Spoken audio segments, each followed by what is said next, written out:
I was sitting on the edge of an exam chair in a Chicago clinic when the toxicologist went pale and held my husband's sleep vitamins like they were poison.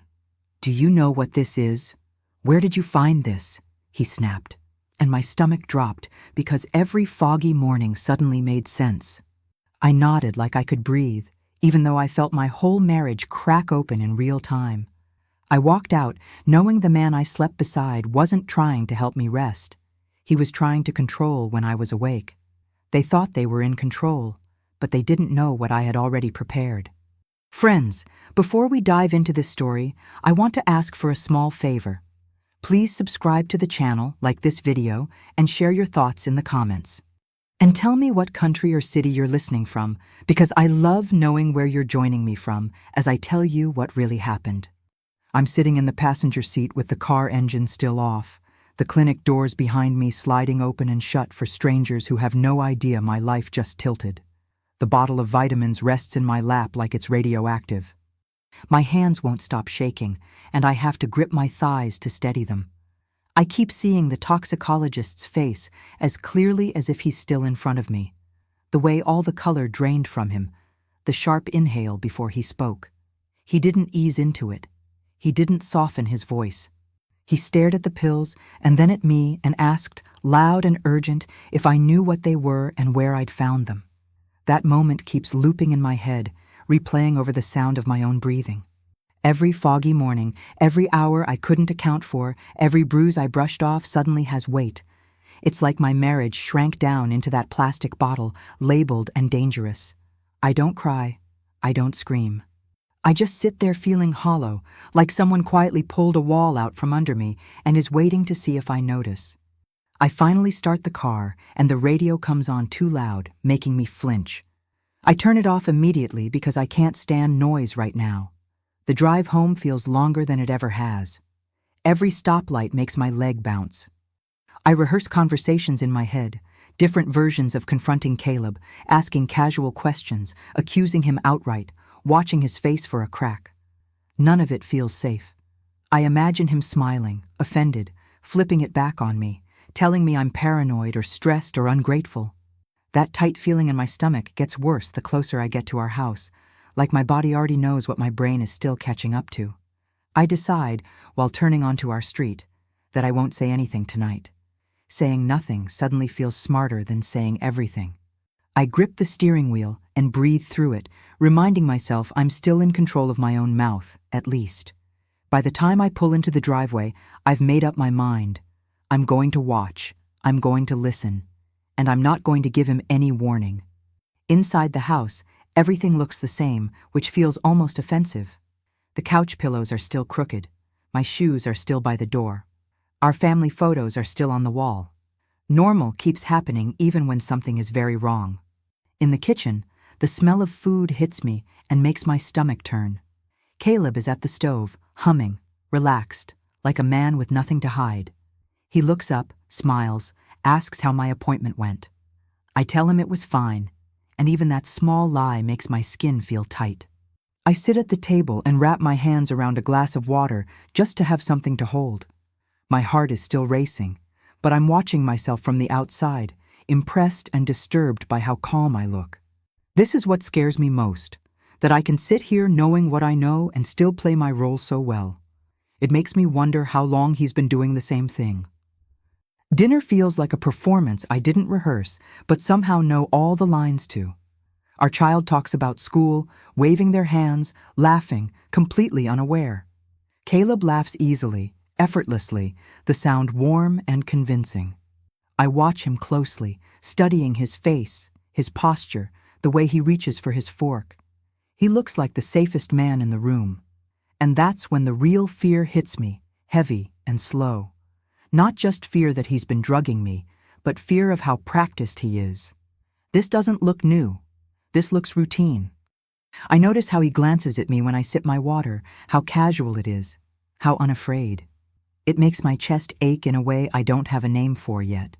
I feel small sitting there, surrounded by familiarity that suddenly feels hostile. The house, the table, the marriage, they all feel like props designed to make me doubt myself. I keep smiling. I nod. I respond. Inside, something is hardening. After dinner, I clean the plates slowly, buying time. My hands move automatically, while my mind keeps circling back to the bottle now hidden in my bag. I replay the doctor's voice again, the urgency, the way he held those pills like evidence instead of supplements. I think about how easily I trusted Caleb, how grateful I was when he first suggested them, how relieved I felt when sleep came fast and heavy. Shame creeps in, quiet but sharp. Shame for not questioning it sooner. Shame for letting someone else manage my body like it was inconvenient. I push that feeling aside because it's not useful right now. What matters is staying alert.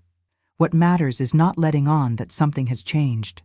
When Caleb comes up behind me and kisses my neck, my body stiffens before I can stop it, and I have to consciously relax so he doesn't feel it. That night, when I finally lie down in bed, I stare at the ceiling long after the lights are off. My muscles ache with the effort of pretending everything is normal. I go over the night in my head, every look, every word, every moment that felt too smooth. Fear hums through me, but there's something else there too. Resolve. Quiet, steady, and unfamiliar.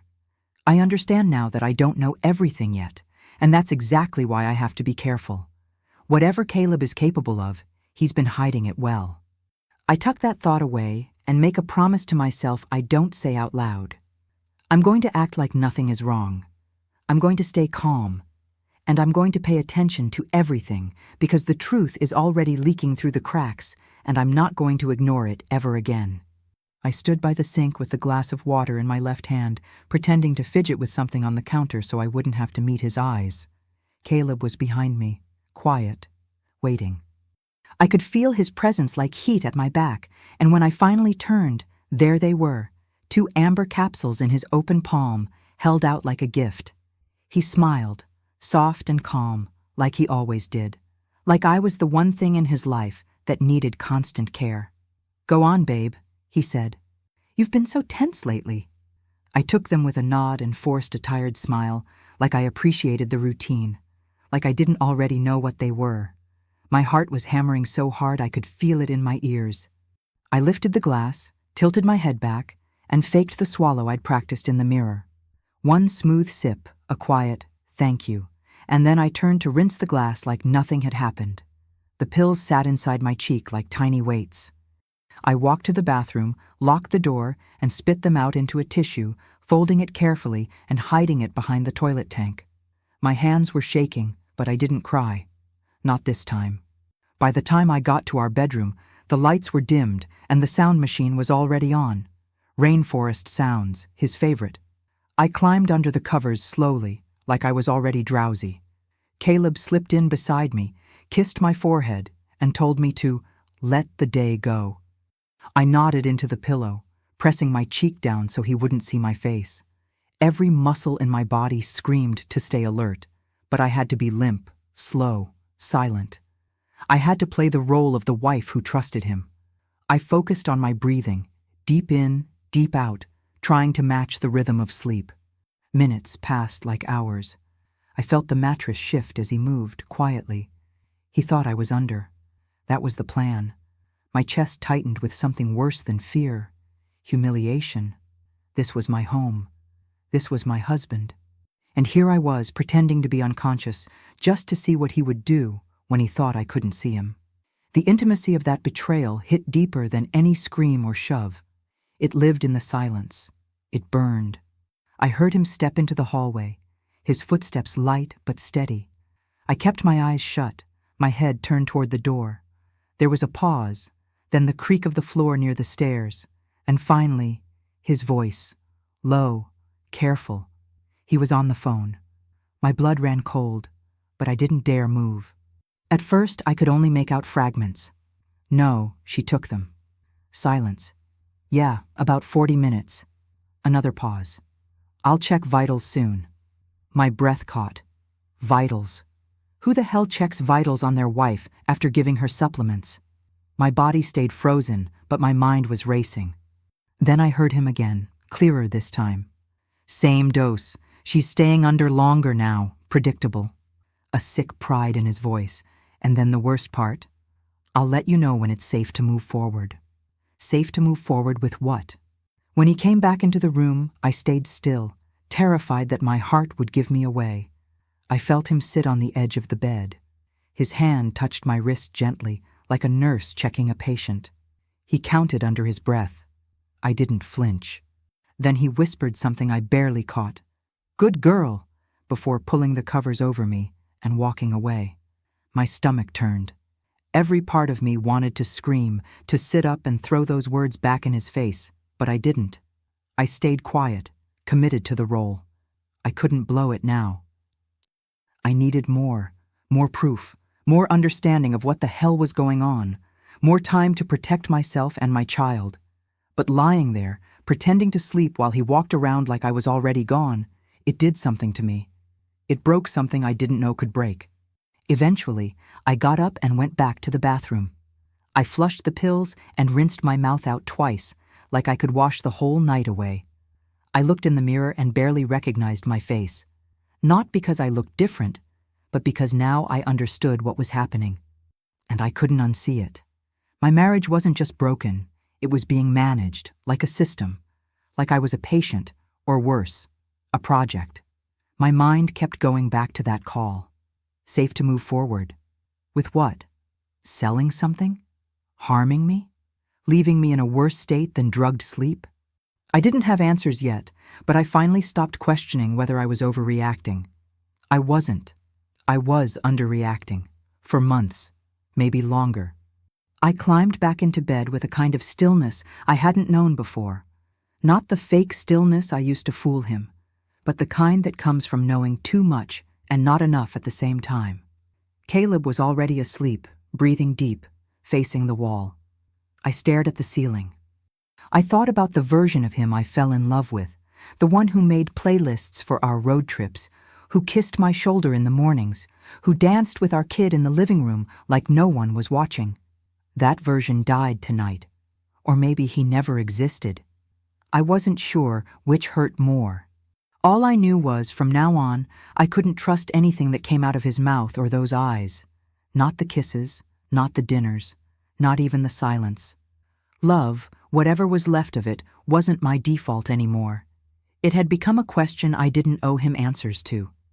I crouched down in the laundry room, knees pressed into the cold tile floor, heart pounding like I was breaking into my own life. The tiny camera shook in my fingers as I tried to steady it against the wall behind the basket of towels. My phone flashlight was wedged under my chin, giving me just enough light to see what I was doing without attracting attention. I wiped sweat from my forehead with the back of my wrist and whispered to myself, "Get it right, Renee." It wasn't just about catching Caleb doing something. It was about surviving in a house where I no longer felt safe enough to sleep. The silence around me was thick. Too thick. Every small sound made me jump, made me think he might suddenly appear in the doorway, asking what I was doing in here, why I was whispering to myself, why I was sweating over laundry. I stuck the camera in place and tested the angle one more time before backing out slowly, like I'd just planted a landmine. My hands were still trembling, but I didn't let myself stop. I couldn't afford to panic. I had to document everything step by step, like I was building a case to save my own life. Upstairs, I opened the Notes app on my phone and started typing. I listed every blackout I remembered, every day I woke up groggy, every bruise I couldn't explain. I even wrote down the time I found my bathrobe on the floor when I didn't remember taking a shower. All the tiny details I used to ignore or brush off, I wrote them down like evidence. Because they were. I scrolled through old photos, trying to spot changes in my face, my skin, anything that could tell me how long this had been going on. There were days I looked sick and didn't even notice at the time. Now I saw it all. Caleb had been changing my reality little by little, and I had no idea. My memory wasn't just unreliable. It had been under attack. That realization hit harder than I expected. It wasn't just that he drugged me. It was that he made me doubt myself long enough to think I was just tired or hormonal or stressed. And that was the part that really burned. He knew exactly how to make me feel crazy without ever raising his voice. The next morning, I was stirring oatmeal on the stove when my phone rang. It was his mother. I hesitated before answering, but picked up, forcing my voice into something calm. She didn't even say hello, just jumped right in with her usual warm but condescending tone. I just wanted to remind you, Renee, you are blessed to have a man like Caleb. You know that, right? He takes such good care of you. My hand clenched the spoon so tightly I thought it might snap. I let her talk, nodding even though she couldn't see me, and when she finally paused, I said, "He gives me pills every night, for sleep. Did you know that?" Silence. Then a clipped, "You're overthinking again. Caleb just wants you to rest. You always make something out of nothing." And just like that, the phone call turned into another gaslight session. I didn't argue. I just said, "Okay," thanked her for calling, and hung up. I stared at the oatmeal bubbling too hard on the stove. I felt sick. It wasn't just Caleb. It was all of them. They were trained to protect him, not me. The silence in the kitchen after that call felt unbearable. It echoed in my ears louder than any argument would have. I poured the oatmeal into the sink and sat down at the table, phone still in my hand. The part that gutted me wasn't even her denial. It was how quick she was to dismiss my fear like it was a character flaw, like I was being dramatic again, sensitive again, exhausting again. I wanted to scream, but there was no one to hear me. That's when it really clicked. This wasn't a family I could turn to. I was truly alone in this. Whatever I thought family meant before this, it didn't apply here. They had a script. Caleb was the good man. I was the fragile woman who didn't know how lucky she was. They'd already written the ending. I had to start writing my own. So I turned my energy towards something that actually gave me power, strategy. I made a second email account, one Caleb couldn't track, and backed up all my notes and footage there. I watched tutorials on how to hide files, how to encrypt things. I even wrote a list of people outside the family I could trust in case things went sideways. Not many names, maybe 2, but 2 was better than 0. I ordered another camera, a voice recorder, and a cheap burner phone with cash. Every move felt dangerous, but also necessary. My hands still shook sometimes, but now I knew what to do with them. I wasn't frozen anymore. I was moving, quietly, carefully, intentionally. And that alone made me feel more alive than I'd felt in months. I wasn't just surviving, I was documenting, preparing, fighting back in the only way I could for now, not with screams, with proof. By the end of that day, I wasn't crying. I wasn't curled up in a ball or asking myself what I did wrong. I was walking through my own home like it was enemy territory, because that's what it had become. Every drawer, every camera angle, every locked door, I memorized it all. I moved like someone who knew she had no safety net, no reinforcements coming. But even in that isolation, I felt sharper. I saw Caleb differently now, not as someone I'd lost, but as someone I'd finally seen clearly. That shift changed everything. I didn't need comfort. I needed a plan. And I was building one piece by piece. If this was war, I was no longer waiting for rescue. I was preparing for battle. The moment I sat down at the dinner table, I felt it in my stomach, a tight, twisting knot that warned me I was walking into something I wouldn't be able to unhear. Caleb's mother had arranged this whole evening, saying it had been too long since we all connected. I already knew what that meant. Family theater, Caleb playing the golden sun, and me being reminded how lucky I was. I took a sip of water and tried to stay calm. Everything looked normal. Roast chicken, glasses clinking, small talk about school and work. Then his sister leaned in with that sharp little grin and said, "Remember that time Renee couldn't even figure out how to file her own taxes? Poor Caleb had to do everything." Everyone laughed. My chest tightened. She went on like it was the cutest story in the world, wrapping up with, "She'd just fall apart without him." I felt my face burn. The table vibrated with laughter and silverware, but all I could hear was the blood rushing in my ears. I smiled. I forced it. Because if I showed anything else, they'd say I was being dramatic again. I couldn't look at Caleb, but I felt his hand move under the table. He placed it gently on my knee, gave it a light squeeze. To anyone else it would have looked sweet, affectionate, but I knew what it meant. It was a check-in, a warning, a signal that I better stay in character. My fork hovered over the mashed potatoes, but I wasn't hungry anymore. I stared at my plate, forcing myself to breathe slowly, to not cry, to not react. That's what they wanted. Renee, the delicate one. The wife who always needed saving. I could see the narrative so clearly now, how every one of these people had bought into it without question. Caleb, the responsible, loyal husband. Me, the weak, forgetful one. The one who wouldn't know how to stand on her own. It wasn't just a dinner. It was a stage. And I had no script because I wasn't meant to have a voice. As dessert came out, I tuned them out. The conversation floated above me. Vacations, real estate, how Caleb deserved a raise. It all blurred. I kept thinking about the pills, about the camera hidden behind the towels in the laundry room, about the secret email I'd created the night before. I looked around the table at all the faces that smiled so easily, that saw no problem, no danger, no darkness. And it hit me how well Caleb had done this. He didn't just isolate me. He built an entire ecosystem to support his version of me. These weren't just relatives, they were his cover. And I had been playing along without knowing it. Every dinner, every holiday, every joke that made me feel small. It all fed into this story, where he was the hero and I was the fragile little wife. No one would believe me. That realization settled in my gut like lead.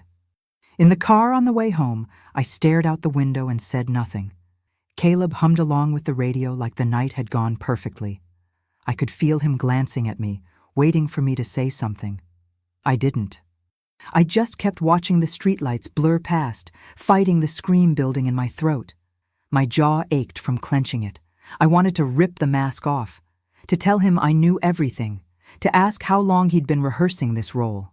But I didn't, because screaming now wouldn't change anything. It wouldn't make them see me. It would just prove him right in their eyes, that I'm unstable, emotional, unreasonable. So I stayed quiet, not out of fear, but out of strategy, because now I knew this wasn't about one man. It was about the web around him, the silence they all agreed to keep. When we got home, I walked straight upstairs and went into the bathroom. I shut the door, locked it, and leaned against it until my legs stopped shaking.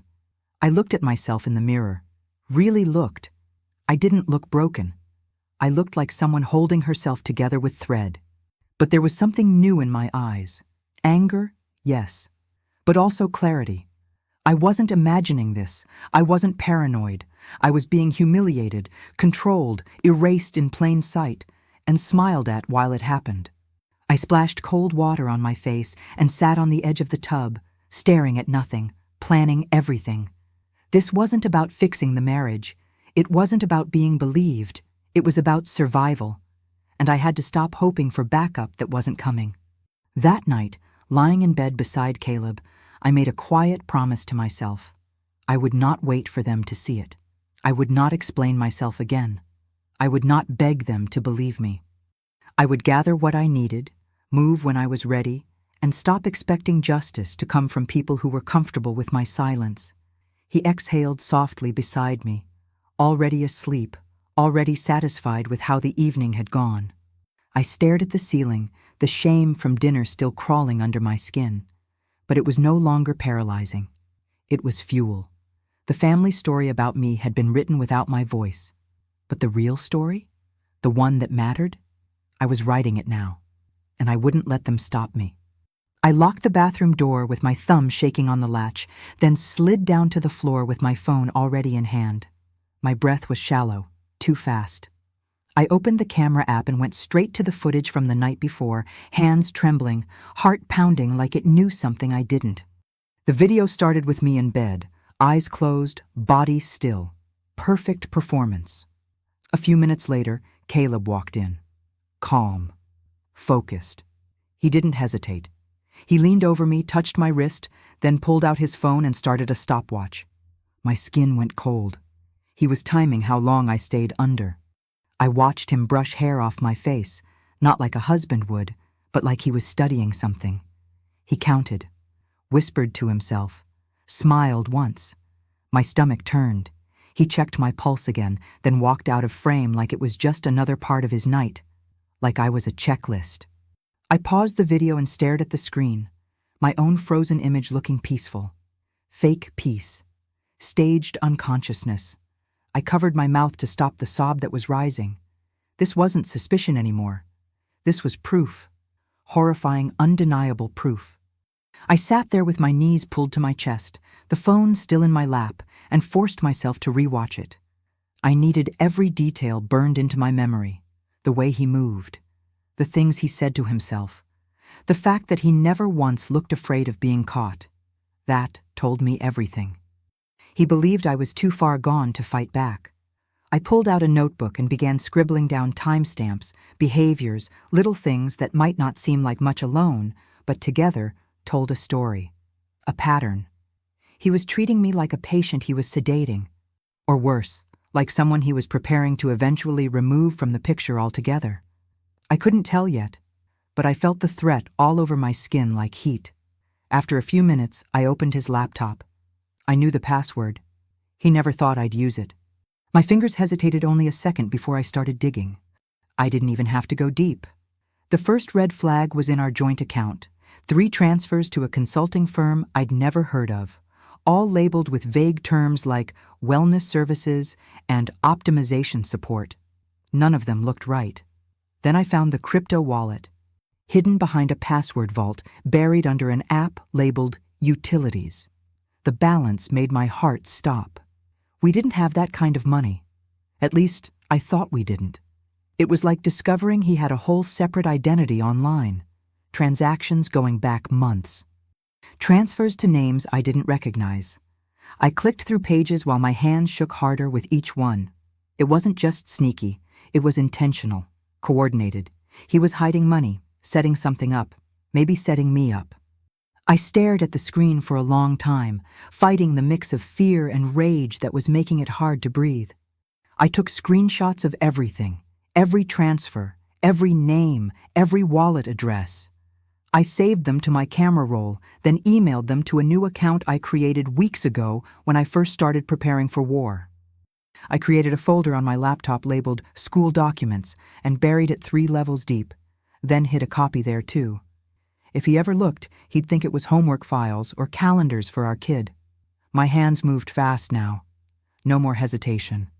I zipped the folder and backed it up to a flash drive I taped behind the bathroom mirror.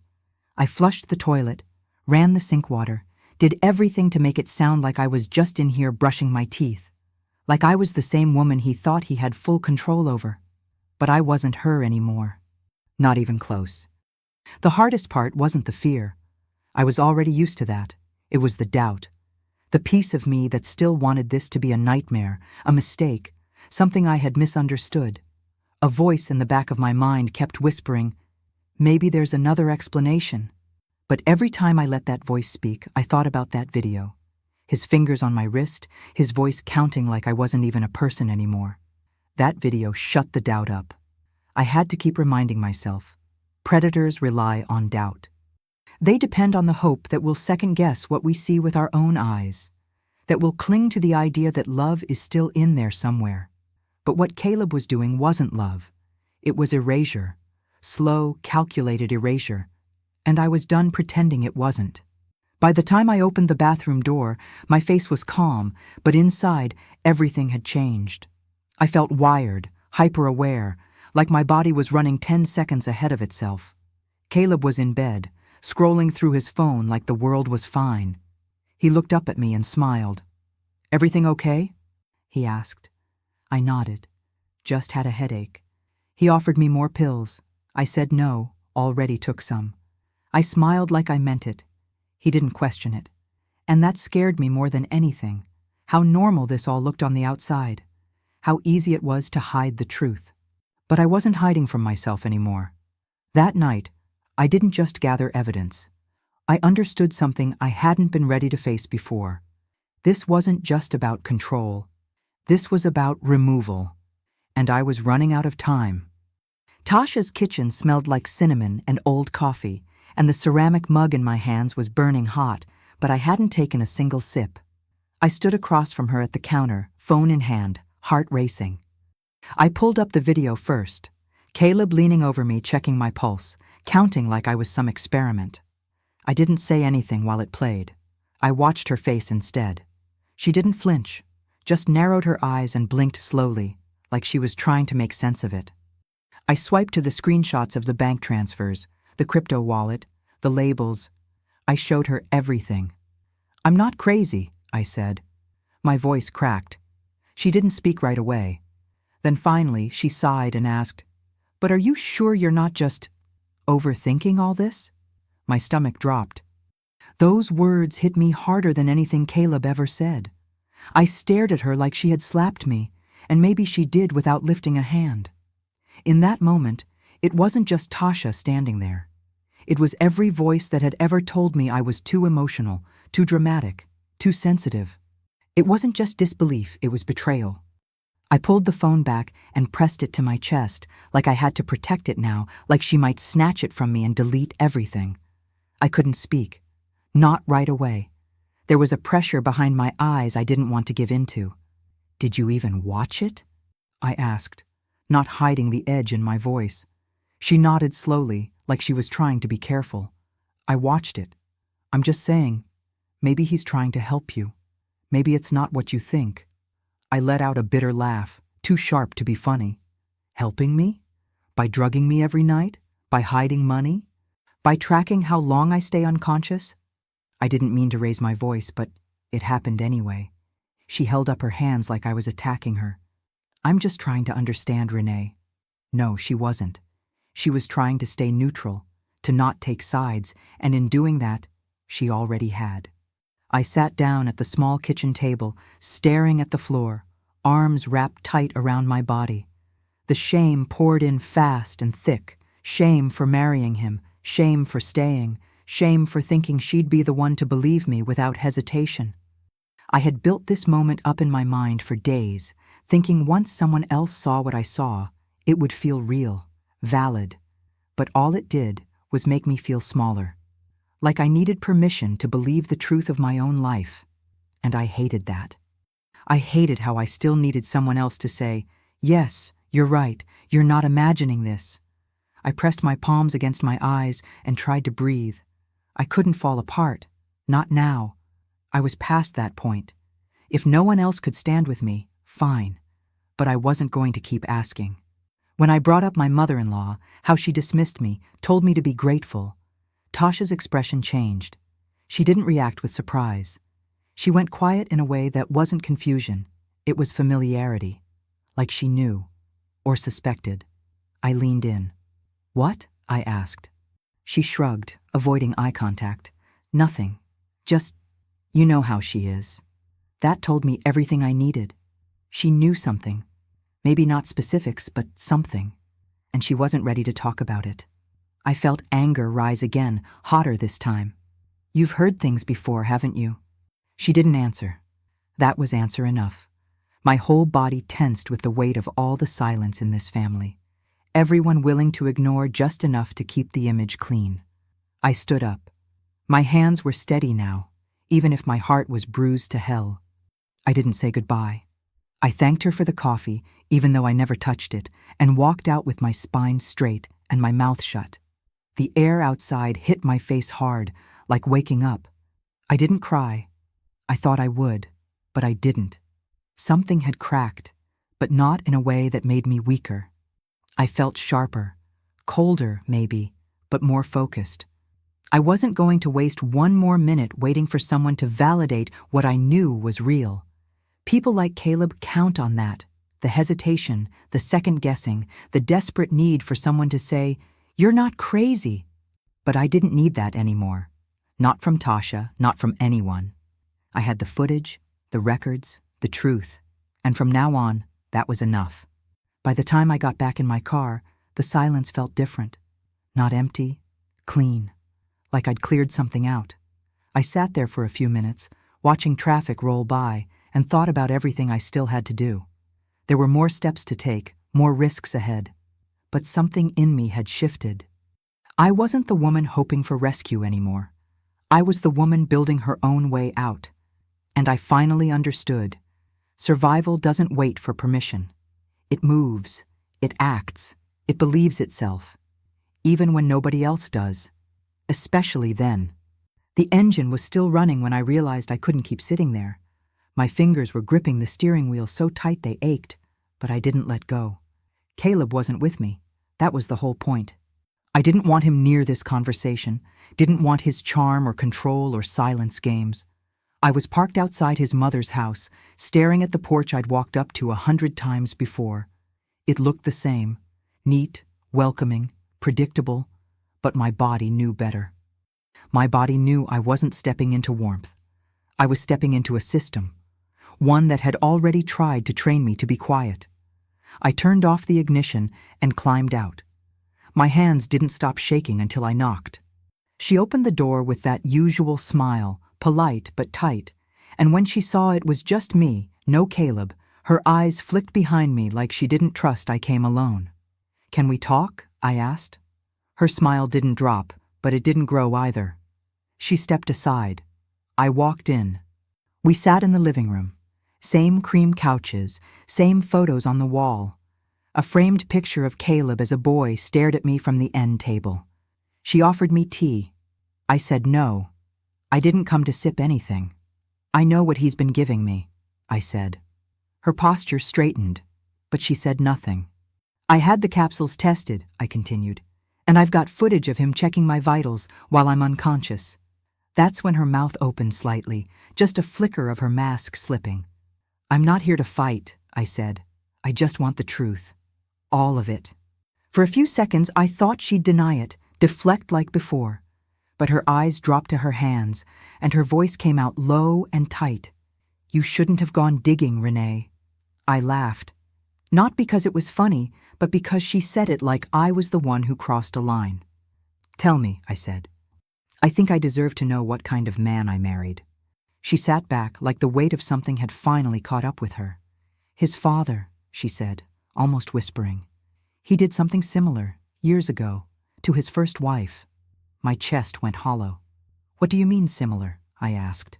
"Drugs," she said. "Control." She started acting confused, tired all the time. Eventually had a breakdown. We managed it quietly. It never became public. We took care of her, and Caleb's father left town for a while. I felt like I was going to throw up. "You knew this?" I asked. "And you let me marry him?" She looked up, eyes suddenly hard. "He's not his father." That line again, the one they all use to excuse men who repeat cycles. "But he is," I said. "You just kept the mask on long enough to believe otherwise."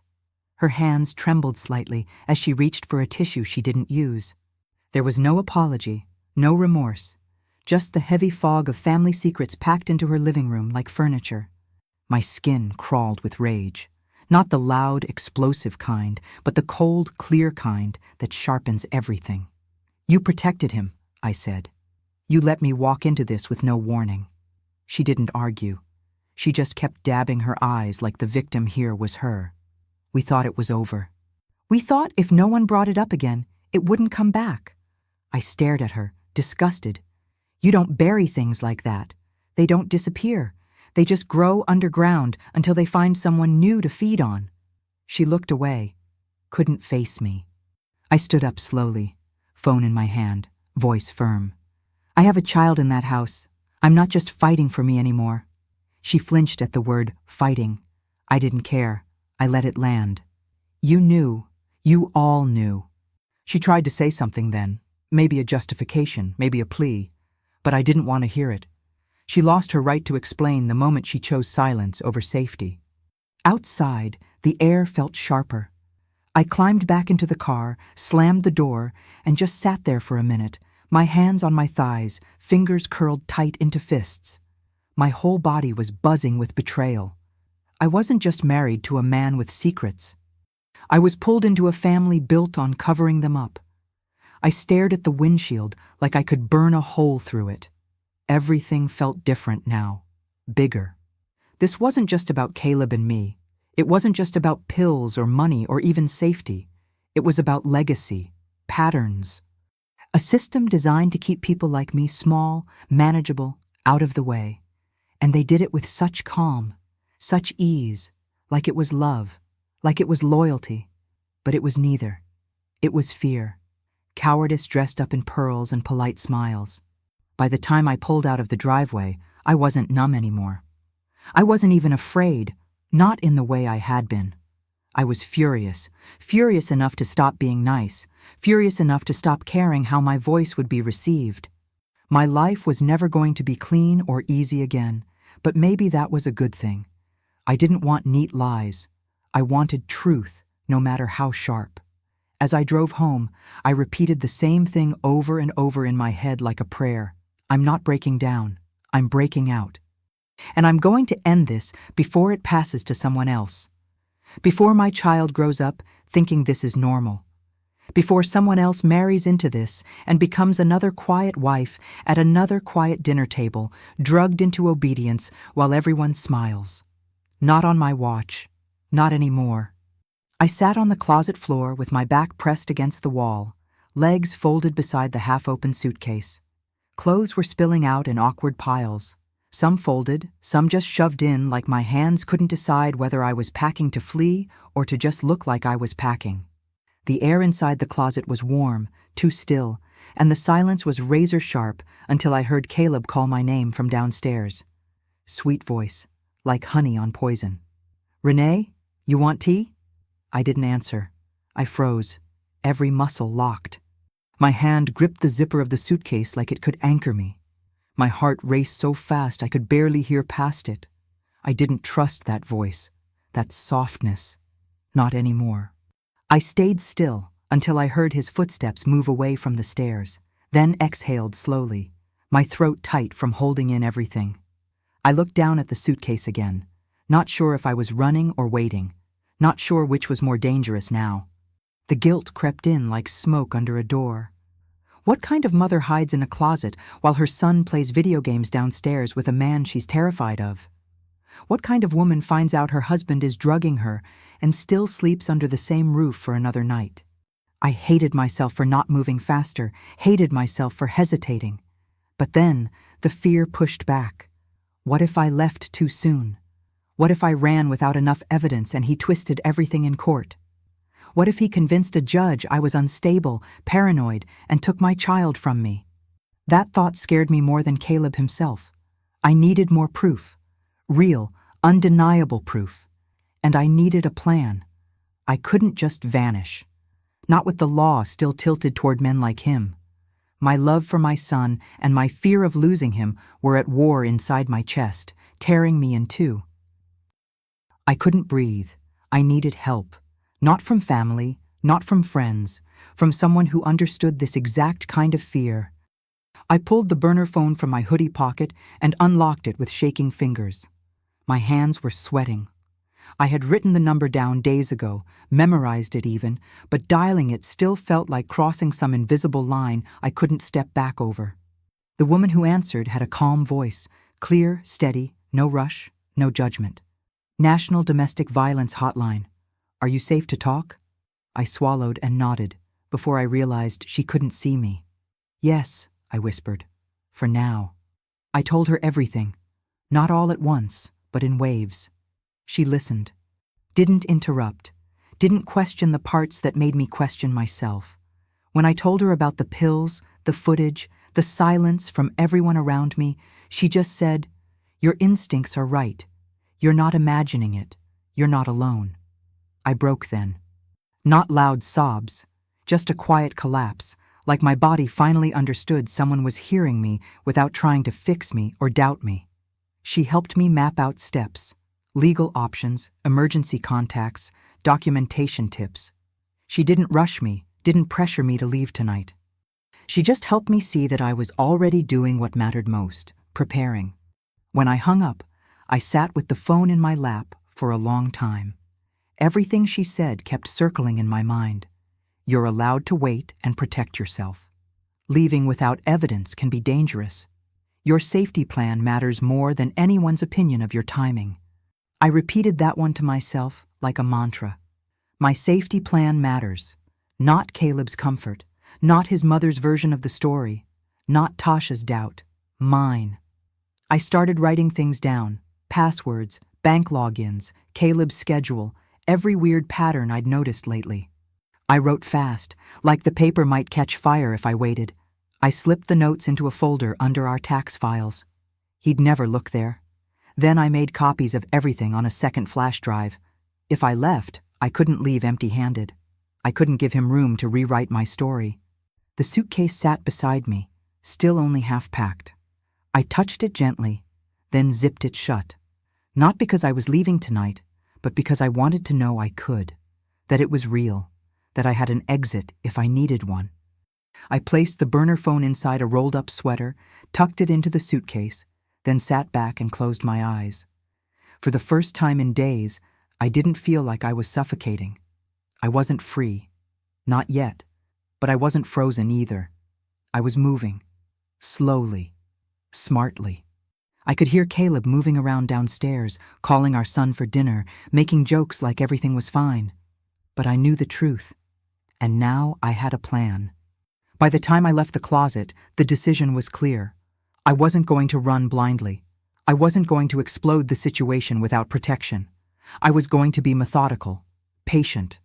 I'd gather the last pieces of proof, make my legal moves, and then disappear on my terms, not his. Leaving too soon could cost me everything, but staying forever would destroy me. So I'd stay just long enough to make sure he never had the chance to hurt me or anyone else again. That was the middle path, and it was dangerous, but it was mine. Caleb set the capsules on the counter earlier than usual. I was sitting at the kitchen island pretending to scroll my phone, but the second I saw the bottle and that familiar look in his eyes, half concerned, half suspicious, I knew it was a test. He didn't ask me if I wanted them. He just said, "Here, you should take these now. You've been a little off today." Off. That word stung more than I let show. I looked up, smiled, took the pills like they were a gift, and stood up to grab a glass of water. "Thanks," I said, casual. "I'll take them upstairs and change into my robe." He nodded, too quickly. That confirmed it. He was watching me more closely than usual. I walked out of the kitchen steady, palms sweating, my heart thumping in my throat. Upstairs I moved fast, shoved the capsules into a small sealed bag, and buried it inside the cereal box I'd emptied last week just for this. The box sat untouched in the back of the pantry like a decoy. I sealed everything and slid it back into place, then exhaled hard. I needed chain of custody proof now. No more doubts, no more traces flushed down the drain. That night, I tucked my phone into the inside pocket of my robe and made sure the voice recorder app was running. I checked it 3 times before walking downstairs. I needed his voice, not mine, not emotion. Facts. Confession. We sat on the couch like we had 1,000 times before, only this time, I had a goal. I didn't come to survive the evening. I came to set a trap. "Do you ever worry," I started slowly, "that maybe I'm just not doing well, like mentally?" He looked up from the TV. "I think you overthink things. I told you, you spiral when you're tired. That's why I help." I tilted my head, pretending to think. "Help how?" He smiled. "By managing things. You don't realize how much I do to keep this house running." I nodded, careful not to sound sarcastic. "You think I couldn't handle it?" He took a breath, leaned back. "It's not about you handling it, Renee. It's about protecting what we've built. You get in your own way sometimes. You forget things. You doubt people. And I can't let that sabotage our future." Every word confirmed what I already knew, but I stayed quiet, letting him talk. His ego did the work for me. "It's not like you'd win if you tried to paint me as the bad guy," he said, eyes on the ceiling. "People know me. You just look unstable." My chest clenched, but I nodded again, pretending I was listening like a student. "You really think they wouldn't believe me?" He shrugged. "You've already told your sister, right? How'd that go?" He smirked. My skin went cold. He knew, or guessed.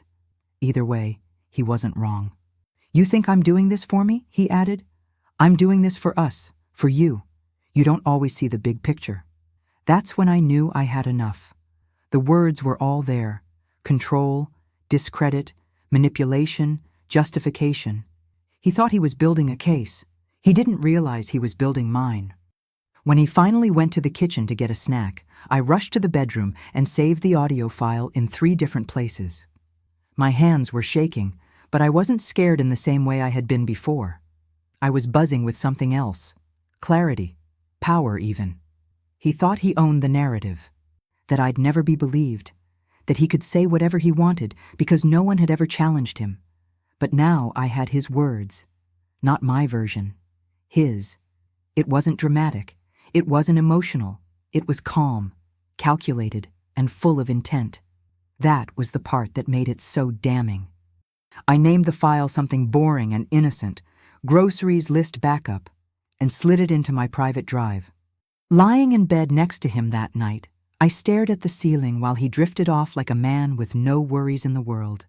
He didn't know his own mouth had handed me the key. I kept my breathing even, eyes wide open in the dark. I thought about everything he'd said. How easy it had become for him to call this love. How natural it was for him to cover abuse with language that sounded like protection. He didn't need to shout or hit. All he needed was silence. And I'd given him that for too long. But the silence was broken now. I had the capsules. I had the files. I had his voice describing the very logic behind his manipulation.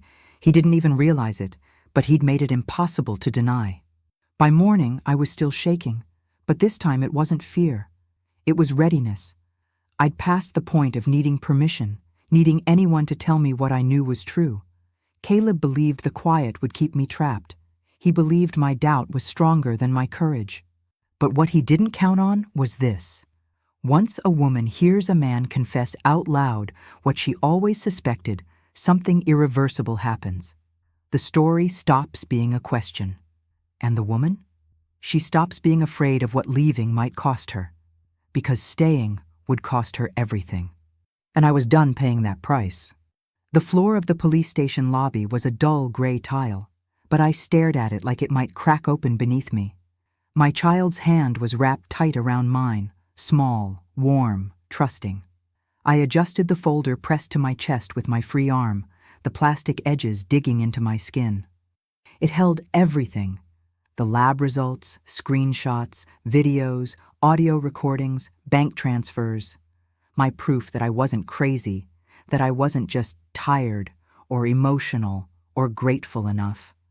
I stepped forward when my name was called, walking like every part of me weighed more than it should. Fire in my throat, legs like bricks, heart pounding out, warning after warning. But I didn't stop. Not this time. I was walking through it on purpose, every step a rejection of silence, of fear, of the lie that said I was powerless. I sat across from the officer and slid the folder across the table. "Please look at all of it," I said. My voice was steady.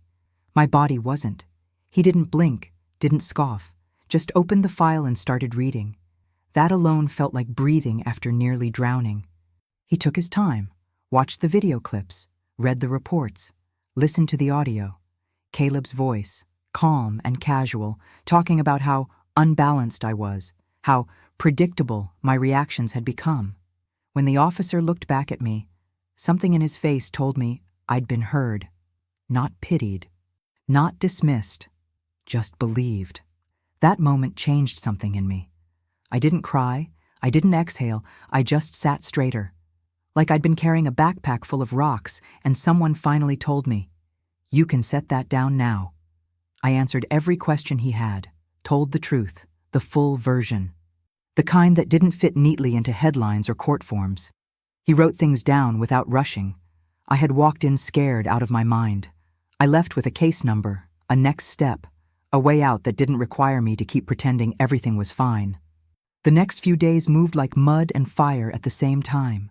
Caleb was served. The confrontation was sudden, loud, full of denial and fake outrage. I didn't answer the door. The officers did. After that, the calls came in fast. From his mother, his sister, a cousin I hadn't heard from in years. One after another, texts layered with guilt, shock, passive-aggressive sermons.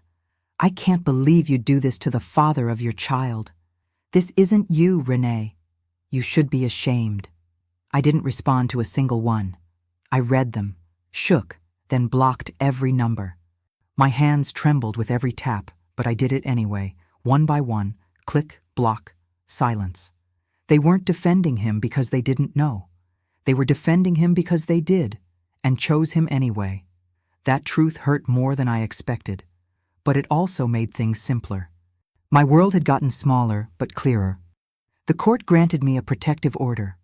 I moved into a temporary place with locks I controlled. My child adjusted faster than I did. Kids do that sometimes when they feel peace return. The first night there, I cried into a pillow so no one would hear me. Not because I regretted anything, but because I was finally safe enough to fall apart. I didn't have to perform strength in every breath. I could just be human again. I cried for every version of myself that doubted what she saw. For the days I lost under sedation. For the dinners I sat through surrounded by people who laughed while I faded. And when the tears dried, I slept. Really slept. No pills, no performance, just quiet. Rebuilding didn't feel like some grand cinematic moment. It was messy, tiring, full of tiny choices. What to keep, what to throw away, what to tell the school, how to explain just enough without unraveling everything.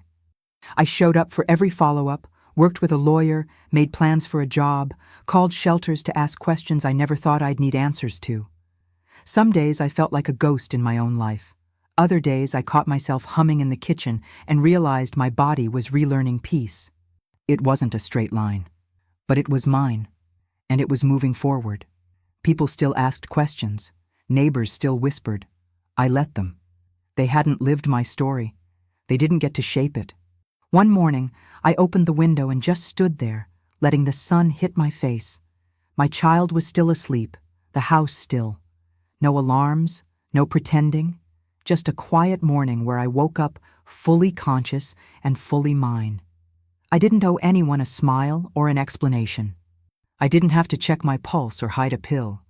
I brewed coffee slowly, took my time, breathed. That was justice. Not the paperwork, not the courtroom, not even the order of protection. This stillness, this breath, this undeniable truth that I survived what was meant to break me, and now I get to write every next step, on my terms, with the door wide open. Thank you for staying with me through every hard moment of my story and for giving my voice a safe place to land. If something I lived resonated with you, please tell me in the comments which city or country you're watching from so I can feel how far this message is reaching, and don't forget to like this video and subscribe to the channel because your support helps more stories like mine be heard. I'm truly grateful for every kind word, every share, and every quiet viewer who understands what it means to survive and start again. And if you want more real-life stories of betrayal, family secrets, resilience, justice, and healing, there are many others waiting for you on this channel. With love and respect,